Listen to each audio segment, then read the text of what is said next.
Untuk itu mari sama-sama kita dengarkan paparan yang disampaikan oleh rektor kita kedua pada Ustadz Dr. Hidayat. Tafadhol. Baik, jazakumullah khairan kasiran Bapak sekalian dan Bapak sekalian para peserta Sekolah Pindah Indonesia yang diselenggarakan oleh DPD PKS Jakarta Selatan, Bapak sekalian para kiadah kita di DPD Jakarta Selatan dan seluruh DPC, DPRA dan para kader-kadernya, dan dari narasumber kita yang luar biasa, salah satu Gus kita, PKS juga punya Gus, salah satunya adalah Gus Pur. Agus Purnomo, jazakallahu khairan, masukan materinya sangat luar biasa. Assalamualaikum warahmatullahi wabarakatuh. Waalaikumsalam. Waalaikumsalam. Cukup terdengar riwayat nafas kalian? Baik. Baik. Dan sekalipun beliau tadi sudah menyampaikan dan penyampaiannya sangat gamblang, sangat jelas, dan juga ditutup dengan sebuah ungkapan yang sangat populer di NU, karena memang latar beliau dari NU, Waulul Muwaffiq al-Aqwam Thoriq. Tapi betul Muhammadiyah, jadi nuan wal qalam namanya turun, tapi itu untuk para pelajarnya sebenarnya. Di Muhammadiyah, karena saat Muhammadiyah nanti akan saya tutup dengan Fastabil Khairat dan juga Nasrum Minallahi wa Fatun Qarib. Ini kita harus paham betul. Dan kalau tadi juga beliau sebutkan tentang beragam teori dan geopolitik, maka karena PKS juga adalah partai dakwah, partainya Ahlus Sunnah wal Jamaah, nah ini ada kaidah juga, gitu. Bukan sekedar terkait dengan penguasaan laut, udara, darat, informasi dan sebagainya, tapi juga penguasaan hati. Imam Syafi'i, imamnya Ahlus Sunnah wal Jamaah, menyampaikan salah satu syairnya, "Jika kunta da qalbin qanu'in fa anta wa malikud dunya sawa." Bila Anda mempunyai hati yang qanaah, maka Anda setara dengan para raja yang menguasai dunia.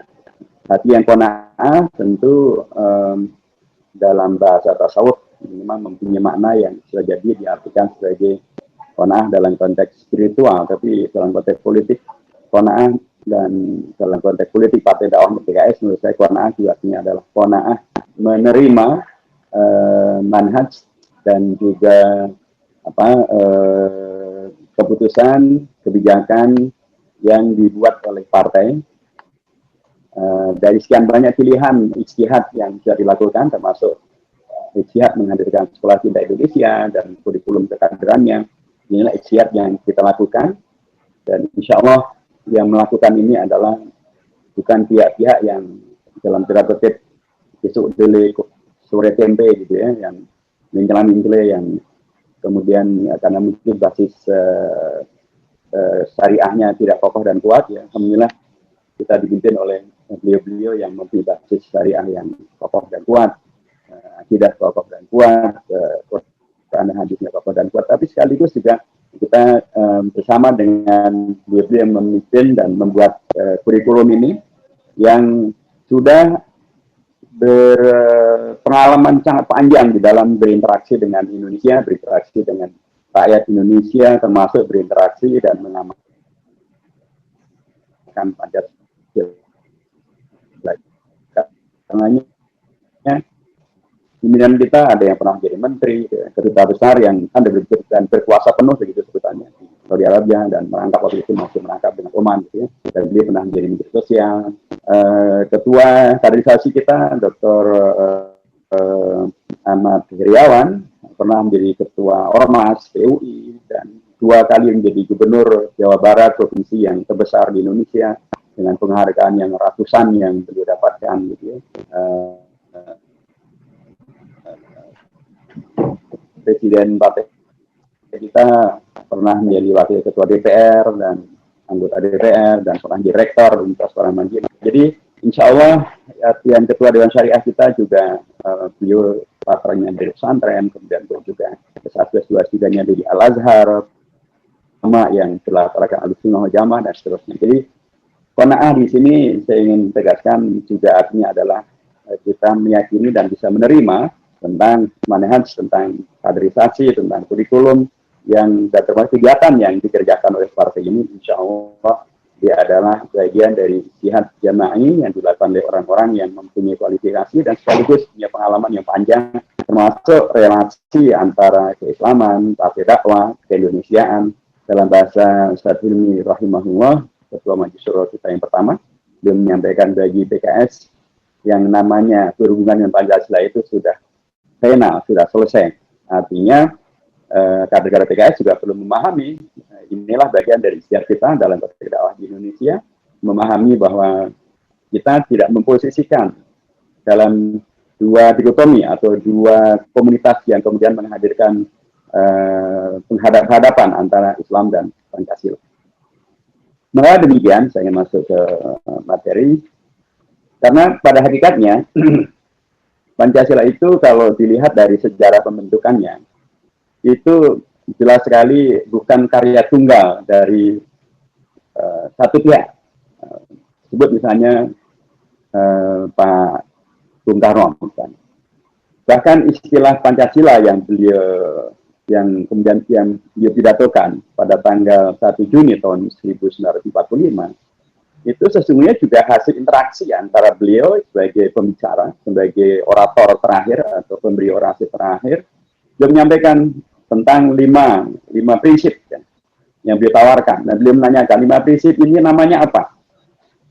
Ada yang disebut Pancadharma, dan beliau menyampaikan Pancadharma, kalau Dharma itu artinya adalah kewajiban. Kita tidak sedang bicara tentang kewajiban, tapi kita sedang bicara tentang dasar negara yang dimintakan oleh Ketua BPUPK Dr. Rajiman Pediodiningrat. Kita tidak sedang membahas tentang hukum atau kewajiban, tapi sedang membahas tentang dasar negara. Nah, kemudian dalam bahasa Bung Karno, beliau menoleh pada seorang ahli bahasa yang menyampaikan sebuah usulan, namanya kalau itu adalah dimaksud, atau yang dimaksud adalah dasar, maka itu adalah sila, jadi Pancasila. Dan Bung Karno, ya, itu namanya adalah Pancasila.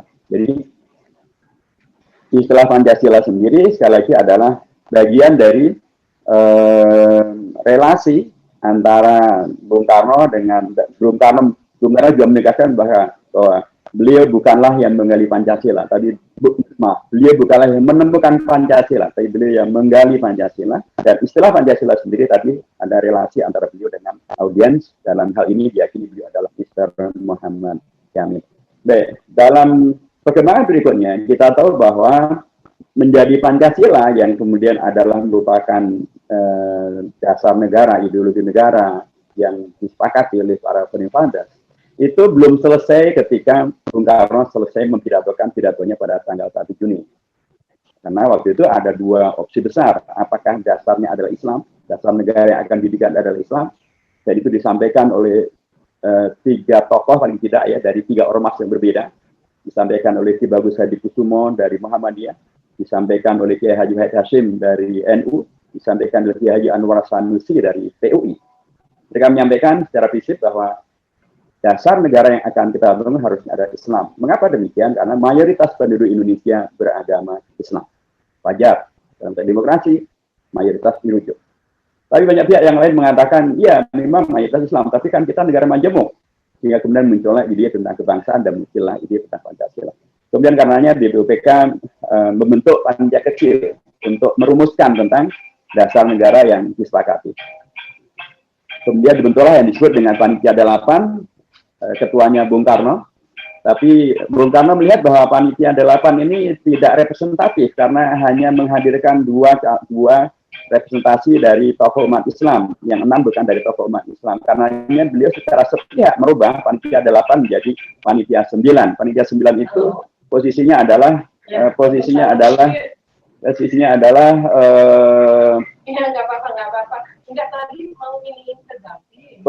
adalah beliau menyampaikan tentang 4 tokoh.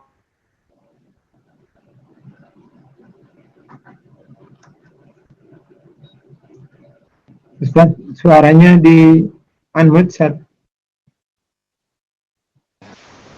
maaf dari kepencet ya. Yeah.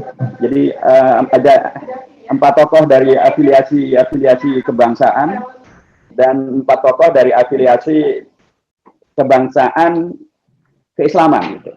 Dan kemudian jadilah 4 tokoh itu isinya adalah 4 tokoh dari kebangsaan adalah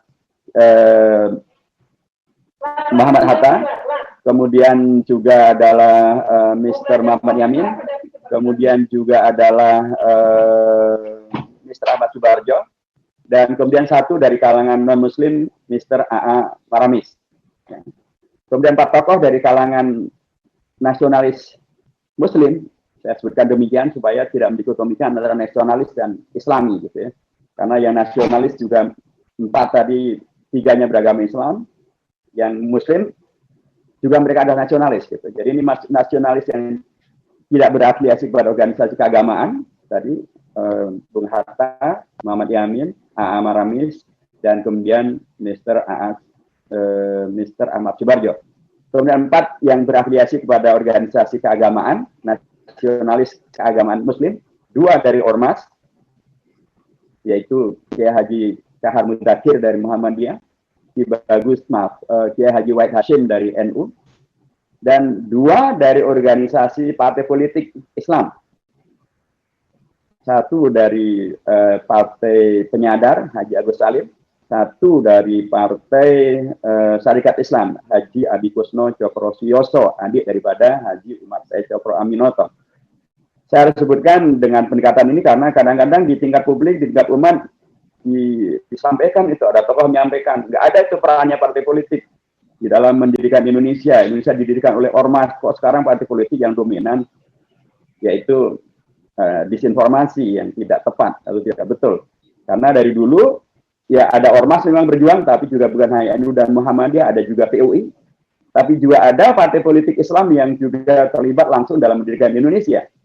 Ada Syarikat Islam, pimpinan Haji Umar Said Cokro Aminoto yang merupakan bapak dari seluruh para pejuang pada waktu itu, dan juga ada Partai Penyadar dipimpin oleh Haji Agus Salim. Jadi ada ormas Islam juga terlibat, partai Islam juga terlibat. Nah, 4 tokoh ini kemudian bersama dengan Bung Karno. Bung Karno memposisikan diri sebagai bersama dengan kedua-duanya. Beliau tidak memposisikan diri sebagai salah satu kelompok. Nah, 9 tokoh ini kemudian membahas tentang kompromi tadi. Kemudian menghadirkan kesepakatan berbentuk Piagam Jakarta yang tadi Gus Dur menyampaikan tentang tujuan didirikannya negara Indonesia. Ada 4 tadi ya. Tapi sesungguhnya harus ditambah 1 lagi, yaitu tujuannya adalah itu di alinea terakhir daripada pembukaan Undang-Undang Dasar itu, tujuannya adalah mendirikan negara berdasarkan Undang-Undang Dasar dan Pancasila.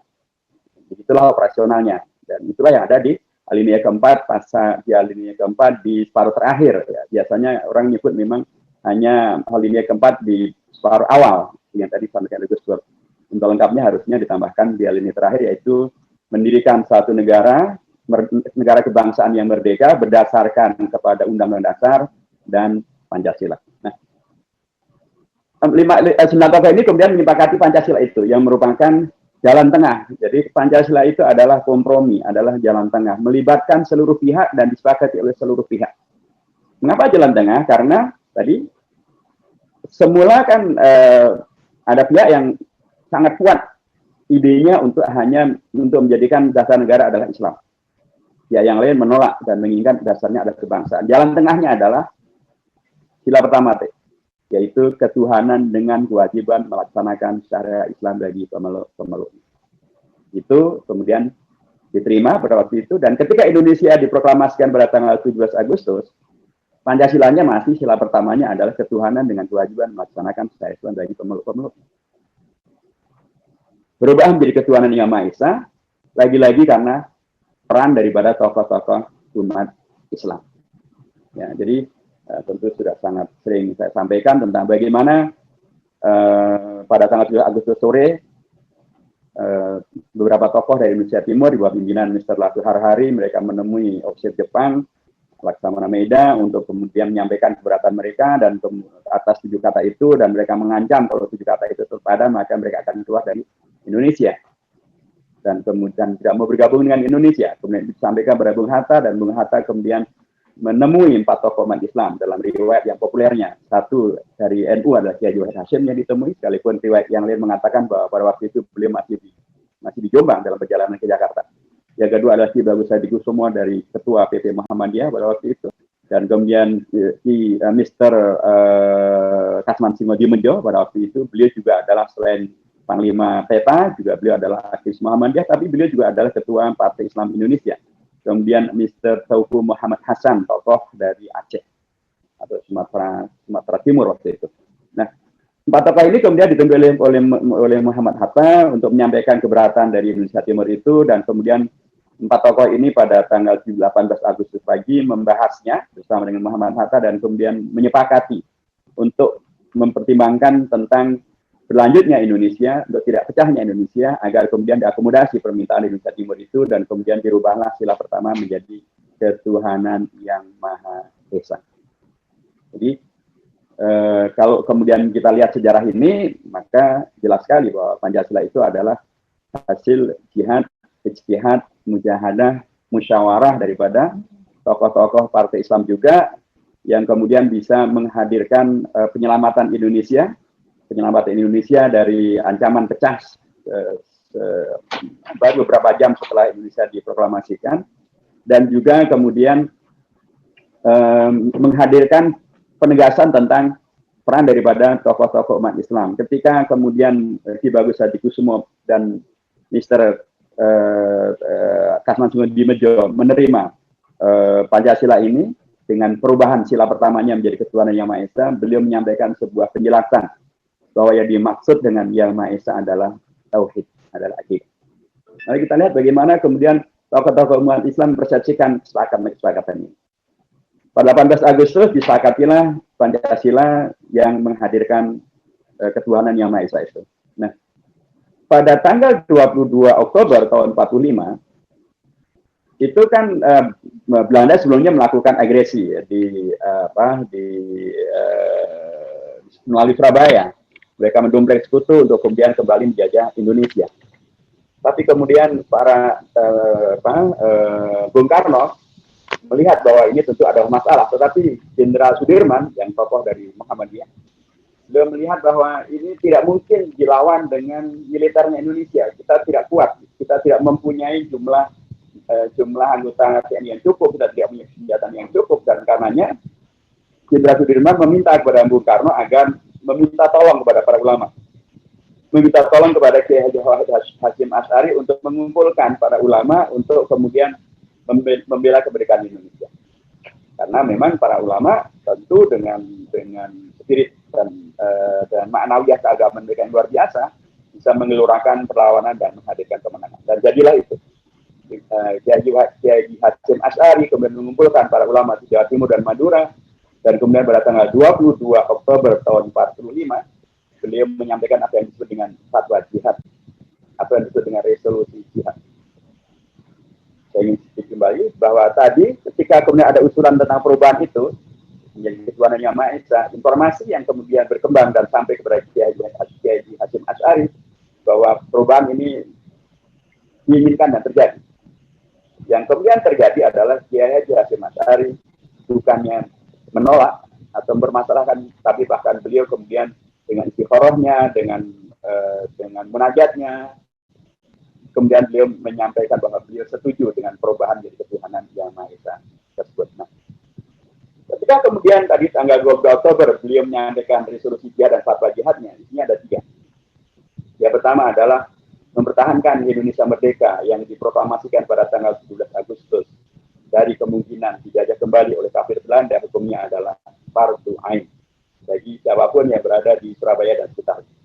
Kita tahu fardu ain artinya adalah kewajiban individual yang tidak gugur karena dilakukan orang lain. Setiap orang harus melakukan, tentu sesuai dengan syarat-syarat yang kita mengerti dalam syariat.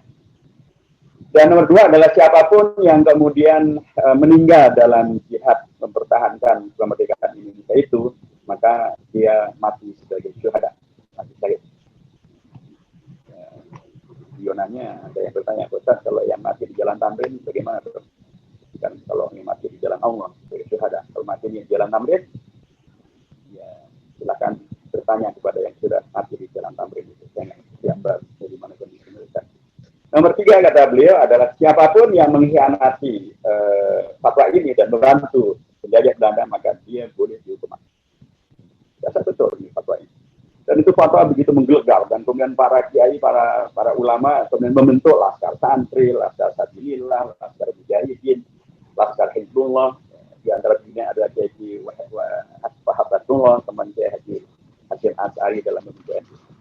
Dan kemudian termasuk berikutnya adalah terjadinya peristiwa yang disebut dengan Hari Pahlawan tanggal 10 November. Bung Tomo itu dari namanya saja dia adalah bukan santri, tapi beliau karena sangat menghormati ulama dan sangat dipengaruhi oleh fatwa jihadnya Kiai Haji Hasyim Asy'ari dan kemudian dikumpulkan para anak muda dan kemudian beliau teriakan Allah Akbar, Allah Akbar, Allah Akbar, merdeka. Dan kemudian gagallah Belanda ingin mencapai kembali. Saya ingin mengatakan bahwa Kiai Haji Hasyim Asy'ari tahu persis bahwa Indonesia itu secara sudah berubah di ketuhanan agama Islam. Tapi beliau tetap mengerahkan para ulama, mengumpulkan para ulama dan memfatwakan resolusi jihad, fatwa jihad yang demikian dahsyat. Itu artinya adalah para ulama menerima ketuhanan Yang Maha Esa, sila pertama ini menjadi bagian daripada yang diimplementasikan secara maksimal sampai pada tingkat keluarnya fatwa itu. Dan ini juga dikuatkan sebelumnya, sebelum tanggal 10 November. Pada tanggal 7 dan 8 November tahun 45, itu di Yogyakarta dilakukan Kongres Umat Islam. Kongres Umat Islam di Yogyakarta itu mayoritas yang hadir tentu karena di Jakarta adalah kalangan dari latarnya Muhammadiyah. Tetapi mereka menyepakati dua hal. Sepakat pertama adalah mendukung resolusi jihad yang dikumandangkan dari Surabaya. Jadi resolusi jihad tadi bukan lagi fatwa khas NU, tapi sudah pernah diterima oleh umat Islam, termasuk dari kalangan Muhammadiyah. Dan itu akan dibuktikan kembali dengan pada Mei tahun 1946, Muhammadiyah juga mengeluarkan yang disebut sebagai amanat jihad. Jadi kalau di NU resolusi jihad, fatwa jihad, di Muhammadiyah pada Mei 46 dikeluarkanlah amanat jihad. Isinya sejenis, yaitu intinya adalah bahwa umat Islam harus berada di garda terdepan membela kemerdekaan Indonesia dari dijajah kembali oleh Belanda. Jadi baik para ulama dalam di NU, para ulama di Kongres Umat Islam pertama di Jogja, maupun para ulama dalam Bestur atau Pengurus Besar Muhammadiyah, mereka memfatwakan tentang jihad membela Indonesia, kemerdekaan Indonesia, sekalipun sila pertamanya berubah menjadi ketuhanan yang Maha Esa. Jadi saya mengatakan karenanya Bapak sekalian, Pancasila ini sedemikian rupa disikapi oleh para ulama pada waktu itu dari latar belakang yang beragam-ragam, dan mereka itu adalah tokoh-tokoh yang juga belajar agamanya juga sangat panjang gitu ya. Ada yang belajar agamanya belajar agama Islamnya di pesantren-pesantren tradisional di Indonesia. Kiai Hasyim, Kiai Hasyim ya, atau Kiai Hasyim semua misalnya. Atau mereka yang sudah belajarnya sampai ke Al-Azhar misalnya, seperti Haji Syahar Muzakir misalnya. Atau mereka yang autodidak, Haji Agus Salim misalnya. Atau mereka yang kemudian latarnya adalah dari dunia, dari perguruan tinggi umum, Mr. Kasmat Simoji Bejo misalnya. Atau mereka yang kemudian aktif di Ormas dari NU Muhammadiyah, termasuk juga TUI, atau yang kemudian aktif di partai politik di Syarikat Islam, penyadar maupun juga di Masyumi nanti berikutnya. Mereka sepakat bahwa ini Pancasila adalah peran serta umat Islam di sana sangat konkret, diperjuangkan, dimusyawarahkan, terlibat, dan kemudian bahkan dikeluarkan fatwa-fatwa jihad untuk membela kemerdekaan Indonesia yang dasarnya adalah Pancasila.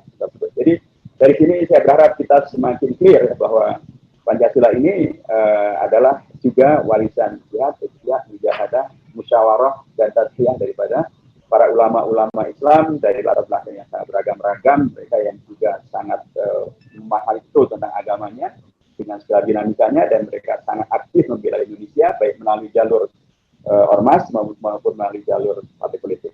Bila demikian maka sekali lagi barir itu hendaknya kemudian menjadi hilang. Dan apalagi bila kemudian kita lihat, kita kaitkan bahwa Pancasila itu juga adalah ketentuannya ada di dalam pembukaan Undang-Undang Dasar, dan itu artinya adalah menjadi bagian daripada Undang-Undang Dasar, yang Undang-Undang Dasar menegaskan tentang dasar negara Indonesia adalah, atau bentuk negara Indonesia adalah NKRI. Dan NKRI itu menjadi bentuk negara Indonesia diproklamasikan, lagi-lagi ada peran daripada tokoh umat Islam, itulah Muhammad Natsir. Beliau waktu itu ada ketua fraksi Partai Islam, Masyumi. Beliau juga adalah wakil ketua umum Ormas Islam, Persis. Jadi sekaligus ormas, sekaligus partai, sekaligus di DPR, tapi kemudian menyelamatkan Indonesia menjadi NKRI. Padahal pada waktu itu ada beragam ideologi yang sedang bertarung di Indonesia. Ada ideologi yang kemudian merubah Indonesia dari NKRI menjadi RIS. Itulah yang kemudian menghadirkan presidennya juga Bung Karno, Perdana Menterinya adalah juga Bung Hatta. Begitulah kondisi yang disepakati dengan Belanda melalui konferensi meja bundar tanggal 27 Desember tahun 49. Jadi ada RIS, Republik Indonesia Serikat. Pancasilanya pun juga berubah. Kemudian pun juga Undang-Undang Dasar ini juga berubah. Itu RIS sudah ada dengan kabinetnya, dengan Undang-Undang Dasarnya, dengan Pancasilanya berubah. Ada juga PKI. PKI Musa waktu itu juga baru melakukan pemberontakan. Pada tanggal 18 September tahun 49, mereka melakukan pemberontakan terhadap pemerintah Indonesia di Madiun, dan di antara korbannya adalah pesantren yang saya pernah belajar di sana, yaitu pesantren Gondok. Jadi ada PKI, ada komunis, ada RIS, tapi ada juga Kartosuwiryo yang mengubarkan DITI. Jadi ada pilihan DITI, ada pilihan PKI, ada pilihan RIS. Muhammad Natsir tidak pilih tiganya, tidak memilih ketiga-tiganya. Beliau memilih menyelamatkan Indonesia kembali kepada cita-cita Indonesia merdeka yang disepakati oleh para founding fathers PPKI pada tanggal 18 Agustus, di hari di mana disepakati juga tentang Pancasila, yaitu bentuk negara kita adalah NKRI. Itu adalah Undang-Undang Dasar, dan karenanya terkait juga dengan pembukaan Undang-Undang Dasar.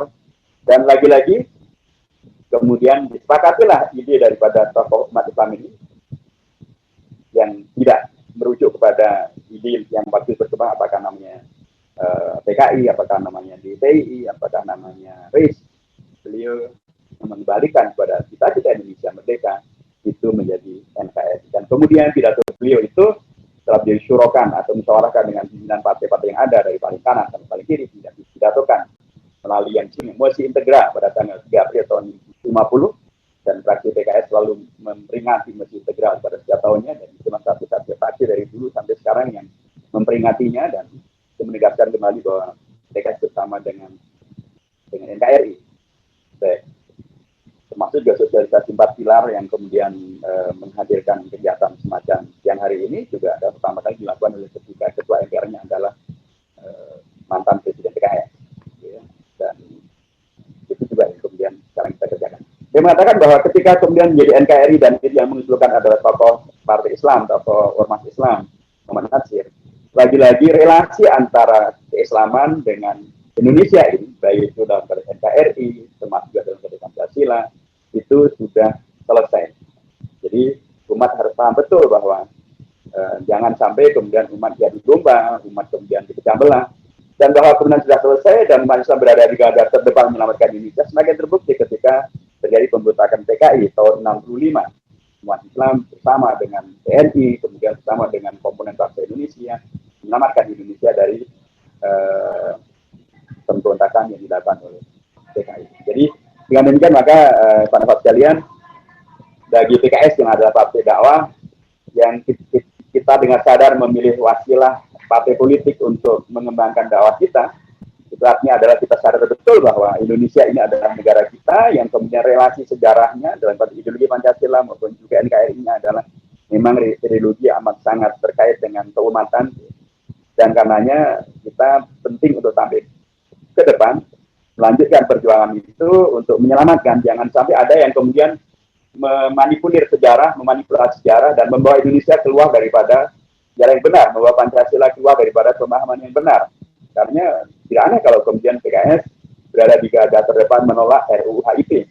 Karena terjadi penyimpangan di dalam berpancasila di sana. Karena Pancasilanya bukan lagi Pancasila yang final, yang disepakati, tapi yang dimunculkan di sana adalah sebelum kemudian dikoreksi gitu ya, draftnya jelas sekali di situ adalah Pancasila yang bisa disingkat atau bisa diperas menjadi Trisila, menjadi Ekasila. Dan karenanya Pancasila yang semacam ini tidak menjadikan sila pertama ketuhanan yang Maha Esa yang merupakan pembahasan yang sangat panjang dan sangat sensitif tadi yang saya sebutkan di depan. Bagi mereka itu tidak menjadi dipentingkan karenanya di dalam rancangan undang-undang itu ketuhanan yang Maha Esa itu sering jarang sekali disebut sebagai sila pertama. Seringkali hanya disebut sebagai ketuhanan saja. Atau kadang-kadang bahkan itu tidak disebut sama sekali. Kadang-kadang ketuhanan pun disebutnya sebagai ketuhanan yang berkebudayaan, Trisila. Atau ketuhanan dengan dasar kemanusiaan yang adil dan beradab. Sebuah pemahaman yang dikoreksi langsung oleh Ki Bagus Hadikusumo setelah beliau menerima kesepakatan dengan Bung Hatta. Jadi PKS sudah ada di garda terdepan karena ingin menyelamatkan pemahaman Pancasila supaya tidak kemudian dibawa-bawa, dipelintir-pelintir, dijauhkan daripada apa yang disepakati oleh para founding fathers, termasuk apa yang kemudian sudah diimpreskan oleh Bung Karno, termasuk oleh Pak Harto. Sebelumnya Bung Karno melalui dekret tanggal 9 Juli tahun 1999, beliau menegaskan kembali, menghidupkan kembali tentang pembukaan Undang-Undang Dasar menjadi bagian atau Piagam Jakarta menjadi bagian tak terpisahkan dan menjiwai Undang-Undang Dasar. Ini hal yang kemudian menegaskan kembali tentang korelasi Piagam Jakarta Pancasila 9 dengan Undang-Undang Dasar. Dan itu menjadi dokumen sah konstitusional bahwa Piagam Jakarta menjadi bagian yang tak terpisahkan dan bahkan menjiwai dengan Undang-Undang Dasar. Dan di sana karenanya ada Pancasila yang bagiannya seperti yang tadi saya sebutkan. Nomor dua, kalau itu Bung Karno mempunyai peran untuk menghadirkan dekret memberlakukan kembali Piagam Jakarta, maka kalau tentu baca dalam Undang-Undang Dasar, ketika di alinea keempat di separuh terakhir, itu kan tidak disebut tentang berdasarkan Pancasila. Satu, ketuhanan yang Maha Esa, kan tidak demikian. Tapi berdasarkan Pancasila, itu berdasarkan titik dua, ketuhanan yang Maha Esa, kemanusiaan dan beradab, persatuan Indonesia, dan kerakyatan dipimpin hikmat kebiasaan dan musyawaratan, serta mewujudkan suatu keadilan sosial bagi seluruh Indonesia. Nah begitu. Nggak ada kata-kata Pancasila itu. Dan apalagi Pancasila, sila pertama, ketuhanan yang Maha Esa, sila kedua, sila ketiga, sila keempat. Siapa yang kemudian membakukan bahwa itulah Pancasila dengan urut-urutannya dan juga dengan penyebutannya? Itulah Presiden Soeharto. Beliau pada tanggal 18 April tahun 68 membuat Inpres Instruksi Presiden nomor 12 tahun 1968 yang menyebutkan tentang ketentuan tentang Pancasila sebagai dasar negara, urut-urutannya, penyebutannya, dan itu tidak boleh disingkat maupun tidak boleh dipadatkan. Jadi tidak boleh lagi ada istilah Trisila atau Ekasila. Gitu. Dan karenanya ya tertolaklah kemarin RUHP. Jadi saya mengatakan bahwa ketika kemudian PKS menerima Pancasila ini, itu dengan pemahaman tentang runutan yang sedemikian panjang tadi. Kalau kemudian ada yang permasalahan PKS, harusnya bukan Pancasila. Lagi-lagi saya harus sampaikan sejarahnya memang Bung Karno pada tahun 1954, waktu itu beliau pernah menyampaikan satu pidato di Istana Negara di depan para pemuda pembela Pancasila, dan beliau menyampaikan tidak boleh Pancasila dijadikan asas untuk ormas, asas untuk partai politik. Dia menyampaikan PNI tidak boleh asasnya adalah Pancasila. Pancasila adalah asas untuk negara. Jadi demikian. Jadi sejak dari awal dulu negara tidak pernah memposisikan Pancasila sebagai asas di luar untuk negara. Jadi dia ada asas negara, dia ada dasar negara, bukan dasar ormas maupun orpol. Yang memberlakukan sebagai dasar untuk ormas maupun orpol memang adalah Pak Harto. Tapi itu lagi-lagi pada masa kepemimpinan beliau yang juga bukan dominan. Itu baru ada pada tahun 1985. Sementara dari tahun 1968 sampai 85 itu asasnya bukanlah, itu tidak ada ketentuan tentang asas tunggal Pancasila. Setiap partai mempunyai asasnya. Ketiga asasnya adalah Islam. Partai Masyumi asasnya adalah Islam. PNU, Partai NU, Nahdlatul Ulama waktu itu asasnya juga adalah Islam. Gitu seterusnya. Nah, ketika kemudian muncul masa reformasi pada tahun 99 itu Pak Habibie sudah mencabut kewajiban dan asas tunggal itu dengan dia membuat satu undang-undang tentang partai politik yang tidak mewajibkan penyebutan tentang asas. Yang dipentingkan adalah tidak bertentangan dengan Pancasila. Itu kemudian dikuatkan lagi oleh Bu Megawati membuat undang-undang tentang partai politik yang lagi-lagi tidak menyebutkan tentang keharusan asas tunggal Pancasila untuk partai politik. Itu disebutkan lagi nanti oleh Pak SBY, Presiden SBY, melalui undang-undang yang dibuat tahun 2008 yang lagi-lagi menyebutkan tentang partai politik. Asasnya adalah tidak disebutkan asasnya adalah harus asas tunggal Pancasila, tapi asasnya adalah yang tidak bertentangan dengan Pancasila dan menyebutkan asas ciri dari masing-masing. Dan Islam jelas sekali tidak bertentangan dengan Pancasila. Dan karenanya dalam ADART kita, dalam visi partai sudah disebutkan bahwa kita ingin menjadi, PKS ingin menjadi, atau visi PKS adalah menjadi partai pelopor merealisasikan tujuan nasional bangsa Indonesia bagaimana yang tercantum dalam pembukaan Undang-Undang Dasar. Dan Undang-Undang Dasar jelas sekali di sana ada Pancasila yang dimulai dengan Pancasila pada Piagam Jakarta dan kemudian PP Presiden dan kemudian Impres tahun 2008 dan jadilah Pancasila seperti yang kita dapatkan sekarang. Saya kira demikian Bapak dan sekalian, saya ingin menutup dengan satu penegasan bahwa Pancasila itu adalah lima sila gitu ya, yang semuanya tidak menggunakan bahasa yang rumit, tidak pakai bahasa Perancis yang katanya hanya dipahami oleh kalangan pujangga, tidak pakai bahasa Inggris yang dipahami oleh kalangan intelektual, tidak pakai bahasa Hindu dan tidak pakai bahasa Sanskerta yang dipahami oleh hanya kalangan pedanda maupun pendeta, tidak pakai bahasa Arab sekalipun ada beragam kata kunci di sana, ada kata-kata adil disebut 2 kali, sila kedua dan sila kelima, ada kata-kata rakyat disebut 2 kali, sila keempat dan sila kelima juga, ada kata-kata beradab, ada kata-kata hikmah, permusyawaratan gitu ya. Tapi mayoritasnya jelaslah tidak menyebutkan, tidak menggunakan bahasa Arab. Kalaupun itu, tapi adalah sudah yang terserat dalam bahasa Indonesia.